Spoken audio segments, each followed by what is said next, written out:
Meal planning is important because it prevents us from being a disappointed wreck when dinner time comes around and we have no clue what to make, or even if we have the ingredients to make the meal.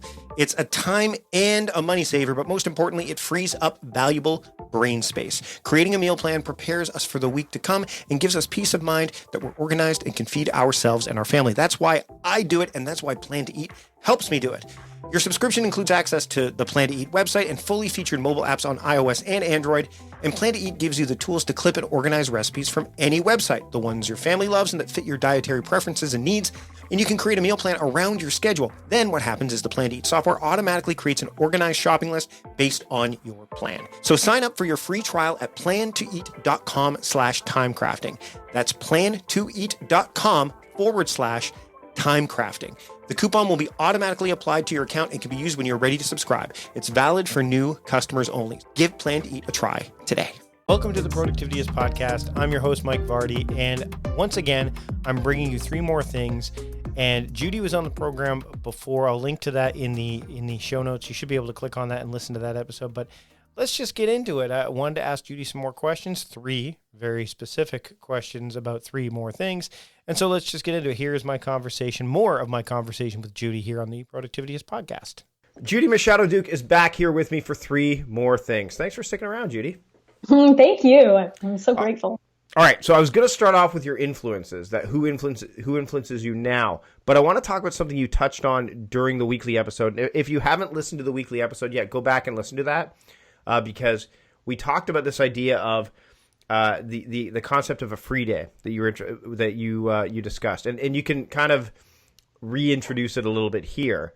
But one of the things that I've actually had workshops where people, when they theme their days, and anyone who's listening here knows that with time crafting, daily themes are important, is I'm not a big believer in calling a day a free day because it gives your brain and even, it gives you too many options because unless you have a specific modality called free that you look to, that you go, okay, this is what I would do on my free day, because I think frameworks foster freedom. I think if you have too much freedom, then your brain goes, I could do whatever I want, so I'm going to do maybe not the best thing, or I'm not going to do anything, or it gets stuck in this paralysis analysis or analysis paralysis situation. Do you have a free day? And if you do, how do you deal with it so that you don't feel that when the free day is done, you're like, that it's fulfilling, or that, and the weekly episode we called filling your cup, so that you feel like your cup has been filled on a free day as opposed to a day where you, like a focus day where it's been filled. I love this question. Thank you. What I do, first of all, I call my free days, I call them my goddess day, right. Because it's my day to just relax and be myself and be on my own. And what I found is that I have to pre-plan these days. So I pre-plan, what am I going to do on those days? Because if they show up and I love to, I'm such an entrepreneur and I love to build businesses, then I'm just going to default to checking my emails, doing more work, doing more research, getting a book on business. So I pre-plan these days. So I know, especially in Toronto, we have so many events going on, especially spring, summer, and fall, what's happening on Saturday that I want to go out to. I always take time with my mom. We'll go for a hike, do something in nature. I love to read, wake up in the mornings and just get on the couch and read, sometimes for an hour and a half. I don't have kids, so I have the luxury of doing that. But I have these sort of things I always do. I always go with my mom to a coffee shop. We have an espresso, we hang out, we talk, then we go out for a walk in nature. So I always pre-plan them. I find that is the key in making sure that you have a day that really is all about you, and a day where you actually are able to stay away from work, stay away from just make it about fun and being present to, nature, even being present to your family. On those days, I mostly, not all the time, will not have my phone with me because, my husband knows that, I'm on a free day. My mom knows, everybody who needs to know knows, and no one's looking for me. For me right now, my Saturdays are free days.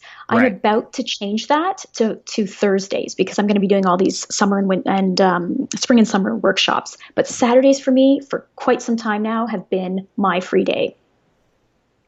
Now, here's an interesting thing. So you talk about how it's your free day, and you're making the change. is it going to, when summer ends, are you going to flip it back, or are you going to keep it the way it was? It really depends. I've never actually done workshops on Saturdays. Most of my workshops have always been on weeknights, and they've been so successful and wonderful. And I thought, well, you know what, I'm going to try this out. It really is going to depend on, there are people who I find who just can't make it out to an evening workshop. So it really depends. I love Saturdays because there's so many things going on. But even if it was, let's say, I probably won't be doing a workshop on a Saturday in the evening. So Saturday evenings will always be part of that goddess time. Yeah, and I love Saturdays being more busy for you, like in terms of you doing a workshop, because Thursdays being a free day, you're going to have more propensity to have, like, you're not going to go to a crowded restaurant and like, oh, it's Saturday, I guess I can't get a table, right? Like Thursday's going to be a little bit easier. So like I do, you weigh the pros. You didn't just arbitrarily choose Thursday. Yeah, right? No, exactly. Right. All right. So next question, the second thing, and this is trickier because we all know, and I'm sure when you're building the playbook, although you've been building you've got your own planner for it, but you're like, I want to deliver this to the world. Let me look at all the planners that are out there. And you did that, and you went, wow, there are a lot of planners out there. Because when I'm looking at your planner, and my wife, like I said during the weekly episode, she looked at it, and she's gonna spend some time with it for sure. But I looked at it, I'm like, oh, the back and forth, flipping back and forth. That's very bullet journal-esque, right? Which is not saying that you took that from bullet journal. It's just, it's the way things, I mean, that's common in a lot of planners. Yeah. The idea of journaling inside of it, the idea of, like, there's so many things. So when you built this thing, I guess the two questions that I have is, and I'll start with a tougher one. Who is this journal not for? Like, who because you can't build something for everybody. I think that's the big thing. So who is it not for? And then we'll talk about who it's for, I think, is pretty apparent, but I want to start with the who it's not for. Who it's not for? That's a very good question. So I think it's not for, somebody who might be, somebody who just, that's a very good question. It's probably for somebody who is just not interested in writing too much. Right. Just wants to get sort of my points down. What are my key things I have to do? And that's it. I guess that's what I would say who this is not for. Right. I mean, I look at this and I mean, there are people who use like a water tracking app, so they're probably not going to, although, I mean, again, you can get into app overload. I think one thing I noticed is, and again, because we're inside the community, it's a safer place, is that, the scheduling, the appointment tracker, this is probably not for someone who has a ton of appointments every single day. Right. True. Because there's not a lot of, but, and here's the tricky part, is that would, and this is where confirmation bias shows up, which drives me nuts, or even cognitive bias, both probably in some instances, is like, well, if there's not enough room for schedules, then I have to have supreme control over my time to use this planner, so it's not for me. That's not true. That's not true at all. Just because you have to schedule a lot of things, it doesn't mean that this planner, that may not be true for you. You may say, hey, you know what, I have a lot of meetings, this isn't going to work. But it doesn't mean that this planner isn't for you if you feel like you don't have control. I mean, we have more control over our time than we think. And again, it's like, and speaking to holistic productivity, if you are the person that says, I don't have time to meditate, you need to meditate. If you say, I don't have time to journal, you need to journal. So if you're saying, I don't, going through the initial steps of the life purpose playbook, if you say, I don't have time to do that, you need to do it. You know what I mean? Do you know what I mean? Yeah, exactly. And you know what, the comment about the appointments, so true. There are people who use this planner who, let's use that example of the appointments. The book only has 5 sections for appointments every day. So let's say you have more, you maybe have an app that you use for your appointments, or something else. So there are people who use this book but might use other apps for elements within the book, like a habit tracker. It should send a message like, if you have more than 5 appointments a day, something's wrong. Right? You know what I mean? Like, so it again, I think any planner or app that has been well thought out creates just as many opportunities for it creates opportunities in ways you wouldn't necessarily expect. Like, oh, look at all the room I have for, like, the limitations, I think, and the boundaries create more opportunities than you think. If you say, hey, like a great example would be when it comes to and I think you have to have the framework in place first, which is why I love the fact that you have this at the front of the book and throughout. It's literally throughout you're getting reminders. And I like how some of them are just showing up where you might need that trigger of, right, that thing, right? As opposed to just checking off boxes and going through the motions. All of a sudden you get this pattern break. Classic Tony Robbins, classic NLP stuff, the old pattern break, that shows up there and says, hey, don't forget, why are we, like, is this the stuff you really should be doing? Like, what, like, don't forget to, but it just, again, if you have a framework that creates boundaries or makes you look at boundaries that you need to create, that's a good thing. It's not, and the great thing is that you get to create them. So, for example, you may say, I don't do, like you said, for example, Saturday is your workshop day at this point, right? Let's just say that's what it is. But your boundary is still at 5:00. That's it. Like I now shift into, that's a boundary. And if you respect it, everyone else will respect it. If you don't respect it, no one else will. So if you start littering the playbook up with scheduled appointments, and then you're really connecting with it, you say, well, why do I have 14 appointments today? Like, what's going on, right? So I think that there's messages in the subtext just as much within the text, right? Absolutely. Yeah. Even within the daily pages, my celebration experience, what you do there every morning is you look at yesterday. And you celebrate something from yesterday. And then there's a gratitude section for today. What am I present to right in this moment? But yeah, you're right. It's all these, sort of interesting methodologies, which in my opinion are part of that holistic productivity, right? It's not just about do. It's right. Stop and enjoy and what was great about yesterday and what's great about right now before I get, really lifting up your vibe, your vibration and your energy so that you can, really be in a state where you're able to do some amazing work. Well, and the other thing is that in your celebration gratitude area, you could be celebrating something you discovered by something that was not so great. And you could, in the gratitude area, you could say, I'm grateful that I learned this lesson because now I know what to do going forward. So it's not all, and I think that's the last thing I wanted to discover is people get this sense or this idea of being holistic or, being heart-centered as all sunshine and roses, right? Like it's all like super positive. There's no, you've got rose-colored glasses on. For me to try to shatter that myth is probably not nearly as effective as you to kind of bring it because this is your area of work. So when someone says, "Oh, holistic," that's all. And the term you'll hear is like frou-frou, or it's kind of. Can you, or old woo-woo or whatever you want to say. It's all, yeah. What do you say to people who again, they have this preconceived notion in their head where it's all like, oh, you don't look, there's no realism attached to it. They're very cynical about it.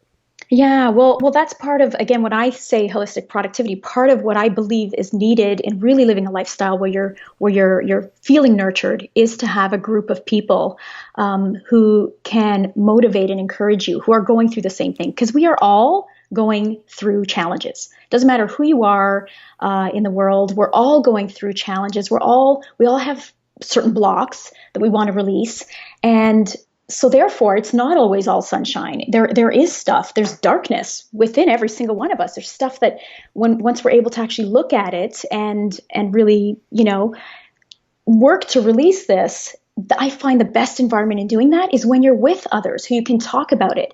I know you have a group. It's so important to have a group so that you can share some of this stuff too, because it's not always about being positive and everything's great and look at me, my gratitude, because there is stuff every single day that people are dealing with. And to be able to share that within, their challenges within the good stuff too. It's not just about the celebrations. It's what are the challenges. And that's part of, again, what a group does is within a group, you're not just looking for answers, but you're hopefully sharing with others when you hear within the group that what they're going through, something that you've been able to overcome to really support them. Final question. This is the real third thing now. Okay, so we talked about Tony Robbins being an influence. Who are your influencers now? I mean, Tony Robbins probably is still part of that group, but who else do you look to and you go, you know what, I admire what they do. I look to them for counsel. I find them to be mentors. Who would you put in that category? For me, the person who I have the most respect for at the moment, I just love what he's doing. I follow everything he does, is a gentleman by the name of Peter Diamandis. I'm sure you're familiar with him. Yes, and I am. I just love, he has Abundance 360, and he just has this, he's committed his life to solving the world's biggest problems. And he associates with people who have the same mission. And the stuff that he is doing and the collaborations that he's creating and the changes that he is making, I am just completely in awe every time I get his newsletter, every time I watch something from him. It's so beautiful to think that everything for him is about how do we solve this first before we look at, money.